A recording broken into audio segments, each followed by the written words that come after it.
Hi everyone, welcome to math Shinigami. जैसे कि हम ट्रिग्नोमेट्रिक इक्वेशन की सीरीज स्टार्ट की है, तो हम ये हमारे थर्ड वीडियो है ट्रिग्नोमेट्रिक इक्वेशन की। तो देखते हैं इसमें हम पढ़ेंगे general solution of A cos theta plus B sine theta equal to C. जब कोई भी इस फॉर्म की कोई भी इक्वेशन है तो उसका जनरल सॉल्यूशन कैसे निकालते हैं, ठीक है। या तो इसको हम कैसे निकाल सकते हैं, या तो हम इसका होल स्क्वायर कर दें और फिर उसके बाद जो sine theta into cos theta आएगा उसको साइन टू थीटा में ले जाएं और फिर कॉस स्क्वायर को साइन में कन्वर्ट कर दे, ठीक है। तो फिर सब टू एंगल में ले जाए। पर ठीक है, इसका एक बहुत इजी वे भी है, ऐसे भी शायद हो सकता है, पर इसका काफ़ी इजी वे देखेंगे। तो देखो हमें पहले सोचना कैसे है, ठीक है। ये थ्योरी में तो बाद में आएंगे, पहले सोचना कैसे है हम वो देखते हैं पहले। तो A cos theta plus B sine theta is equal to C, ठीक है। ये दिया हुआ है। अब हमें हमें देखो, हमें दिया हुआ है कॉस थीटा भी और साइन थीटा भी, ठीक है। अगर हमारा सिर्फ ये कॉस थीटा में दिया होता या सिर्फ साइन थीटा में दिया होता तो हम बड़े आराम से निकाल लेते इसे। तो हमें ऐसा सोचना है कि हम इसको कैसे कन्वर्ट कर सकते हैं कि सिर्फ ये कॉस थीटा बन जाए, मतलब कॉस थीटा ना बन जाए, मतलब cos theta plus some angle बन जाए, sine theta plus some angle बन जाए। तो देखो, कॉस थीटा और साइन थीटा आ रहा है, ठीक है। हमें पता है एक आइडेंटिटी होती है cos A cos B plus sign A sine B, ये होती है, ठीक है। तो कॉज ए, मतलब ए को थीटा से रिप्लेस किया तो कॉज थीटा और साइन थीटा, तो हमें कॉज बी और साइन बी चाहिए, ठीक है। तो मैं ए को या तो मैं कॉज बी लिख दूं। अगर मैं ए को कॉज बी लिख दूं, मान लो ए को मैंने कॉज बी लिख दिया, ठीक है। तो और मेरे को बी को फिर साइन बी लिखना पड़ेगा, पर इस बात की गारंटी नहीं है कि बी साइन बी होगा। अगर मेरा कॉस बी ए को तो मैं लिख सकता हूँ, क्योंकि और मेरा पर साइन बी भी फिर एक वैल्यू फिक्स हो जाएगी साइन बी की भी। तो मेरे को इसलिए एक वेरिएबल से काम नहीं चलेगा, मेरे को दो वेरिएबल लेने पड़ेंगे। तो मैंने क्या किया, मैंने आर कॉस फाई को मैंने ए लिखा, ठीक है। और मैंने बी को लिखा आर साइन फाई, ठीक है। क्योंकि मेरे को देखो साइन फाई चाहिए था, कॉस फाई चाहिए था, इतनी बात समझ आती है, ठीक है। और मेरे को यहाँ से पता लग रहा था कि एक वेरिएबल से काम नहीं बनेगा, क्योंकि मैंने अगर कॉस बी लिख दिया ए को तो मेरा साइन बी की वैल्यू फिक्स हो गई, और वो जरूरी नहीं है कि बी के इक्वल हो। बी कुछ भी हो सकता है, बी बी ऐसा फिक्स नहीं है। तो मेरे को एक और वेरिएबल लेना पड़ेगा। तो देखो, इस ये ए पता है मेरे को क्या है, बी पता है मेरे को क्या है, ठीक है। मेरे को आर नहीं पता, फाई नहीं पता, और मेरे पे दो इक्वेशन है और दो वेरिएबल है, ठीक है। दो इक्वेशन है और दो वेरिएबल है मेरे पे। तो इसलिए मैं आर और फाई निकाल सकता हूँ, क्योंकि दो इक्वेशन है दो वेरिएबल है। तो इस वजह से मैंने एक कॉज में आर मल्टीप्लाई किया और साइन में भी आर मल्टीप्लाई किया, क्योंकि मेरा आर मैं जब यहाँ पे पुट करूंगा और आर मेरा बाहर आ जाएगा, तो और ये बन जाएगी मेरी कॉज ए माइनस बी की आइडेंटिटी। समझ आ रहा है? जैसे कि मैंने ये इसलिए पुट किया क्योंकि मान लो मैं इस इक्वेशन में डालता हूँ इसको, तो मेरा इस इक्वेशन में डाला तो मेरा ये बना, ठीक है। ये बना, और उसको मैंने आर कॉमन लेके मेरा ये बन गया। इस वजह से मैंने ऐसे किया है। और इनकी वैल्यूज कैसे निकलेगी, मैंने स्क्वायर करके ऐड कर दिया, तो मेरा आर की वैल्यू आ जाएगी, क्योंकि आर स्क्वायर बाहर आ जाएगा, कॉस स्क्वायर फाइव मेरा science plus sine square five मेरा वन हो जाएगा। तो इसलिए मेरा ए स्क्वायर प्लस बी स्क्वायर का रूट आ जाएगा आर, ठीक है।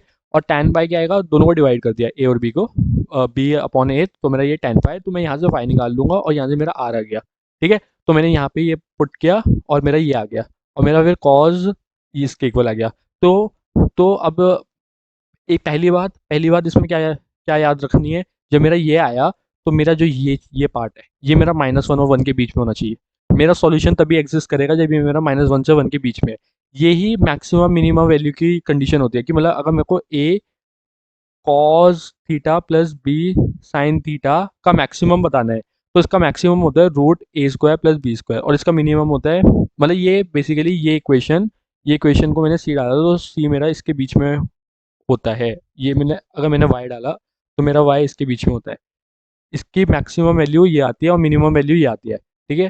तो ये भी इसी इसी तरीके से आया, क्योंकि जब मेरा ये बना तो इसकी मैक्सिमम वैल्यू क्या होगी, आर होगी, जब मेरा cos theta minus five one हो जाए, या कॉस थीटा में, हाँ मतलब थीटा माइनस फाइव मेरा जीरो हो जाए तो मेरा आर आ जाएगी इसकी मैक्सिमम, और माइनस वन हो जाए तो मेरी मिनिमम आ जाएगी, ठीक है। तो इसलिए मेरा ये वाला पार्ट माइनस वन और वन के बीच में होना चाहिए, तभी मेरा सॉल्यूशन आएगा। क्योंकि मान लो अगर सी ये वाई है, इस यहाँ वाले पार्ट की, ये वाले पार्ट की maximum value he root A square plus B square आ रही है, ठीक है। तो फिर अगर तो सी को फिर हमारा इसके मैक्सिमम वैल्यू से छोटा होना पड़ेगा और मिनिमम वैल्यू से बड़ा होना पड़ेगा, तभी तभी हो पाएगा, वरना नहीं हो पाएगा। ठीक है, तो ठीक है, ये एक कंडीशन याद रखनी पड़ेगी। इसका सॉल्यूशन अगर एग्जिस्ट करना है, अगर हमें पूछे इसका सॉल्यूशन एग्जिस्ट कर रहा है तो फिर क्या कंडीशन होनी चाहिए, तो हमें सीधा ये लगा देना है कंडीशन। ये थोड़ा दिमाग में होनी चाहिए, इसको अच्छी तरह समझो जैसे मैंने ऐसे बताया है। ठीक है, रटने की जरूरत नहीं है, तुम वहाँ पे भी सोच सकते हो। ठीक है, तो मैंने मेरा ये था, मैंने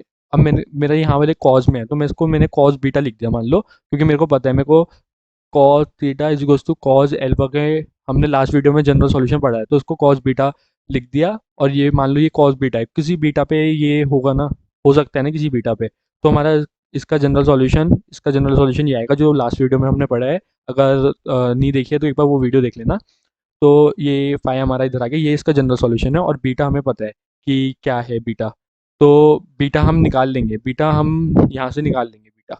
ये देखो, इसकी वैल्यू मान लो 1/2 ही, तो हमारा बीटा क्या आ गया, 60 आ गया। तो इसलिए हम इसकी वैल्यू निकाल सकते हैं। ठीक है, और हमने ये कॉज में कन्वर्ट किया था, हम ऐसे साइन में कन्वर्ट कर सकते हैं। अगर हम साइन हम हमने यहाँ पे हमने ये कॉज लिया था, तो अब हम इसको साइन ले लें, इसको कॉज भी ले सकते हैं। ठीक है, अगर हमने ये कर दिया तो हमारे ये साइन में कन्वर्ट हो गया, जिस हिसाब से रिक्वायरमेंट है हम उस रिक्वायरमेंट से इसको कन्वर्ट कर सकते हैं। अब तुम्हें समझ आ गया कि कैसे कन्वर्ट करना है। बेसिकली मेन यही है, रटना नहीं है कि हमें ऐसा करना है, मैंने बताया कि ऐसा क्यों करना है, वो इंपॉर्टेंट है। ठीक है, तो हम उसको ऐसे भी कन्वर्ट कर सकते हैं, और हम फिर इसका जनरल सॉल्यूशन निकाल सकते हैं ऐसे, इस वाले वे में करके। हमें यहाँ पे बस कॉस बीटा की जगह साइन बीटा आ जाएगा। ठीक है, ठीक है, आई होप समझ आया होगा। एक क्वेश्चन करते हैं। क्वेश्चन क्या कहते हैं, find the number of integral values of के की हमें नंबर ऑफ इंटीग्रल वैल्यू निकाल लिया, फॉर विच ये इक्वेशन के एटलीस्ट वन सॉल्यूशन होना चाहिए। ठीक है, अभी मैंने बताया था इसका हमें एक ना एक सॉल्यूशन चाहिए। ठीक है, एक ना एक सॉल्यूशन क्या चाहिए, ये हमारे A cos X plus B sine X equals to 2k+1, मतलब उस वाली फॉर्मेट में। तो इस इक्वेशन की इसकी मैक्सिमम वैल्यू क्या आएगी, इसकी मैक्सिमम वैल्यू क्या आएगी, a² + b² का होल रूट, और मिनिमम माइनस होगी। तो जो ये वैल्यू है ये इसके मैक्सिमम वैल्यू से कम होनी पड़ेगी। ये हम मान लो ये मिनिमम वैल्यू है, मिनिमम वैल्यू से ज़्यादा होनी पड़ेगी 2k+1 को, और मैक्सिमम वैल्यू से कम होनी पड़ेगी। ठीक है, तभी इसके सॉल्यूशन निकलेंगे। ठीक है, यहाँ पे हमने देखा था ये बिल्कुल सेम चीज़ है, ये बिल्कुल सेम चीज़ है।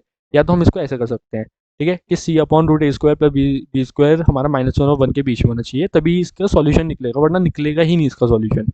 ठीक है, तो हमने इसका पहले तो हमने आर निकाला, R 8 आ गया, तो हमारा आर बेसिकली √a² + b², और फिर हमने इसको -1 ये सी है, और ये 8 हमारा √a² - b², इसको -1 और 1 के बीच में डाला, और बस यहाँ पे के को सॉल्व कर लिया, और के की इंटीग्रल वैल्यूज देख ली कि कौन कौन सी हो सकती है यहाँ से, और हमारे 8 आंसर आ गया। ठीक है, अच्छा था, अच्छा कॉन्सेप्ट था। आई होप कि समझ आया होगा कॉन्सेप्ट। मैंने अच्छे से इंट्यूशन देने की कोशिश की कि ऐसा हम क्यों करते हैं, तो आई होप कि सबको समझ आया होगा।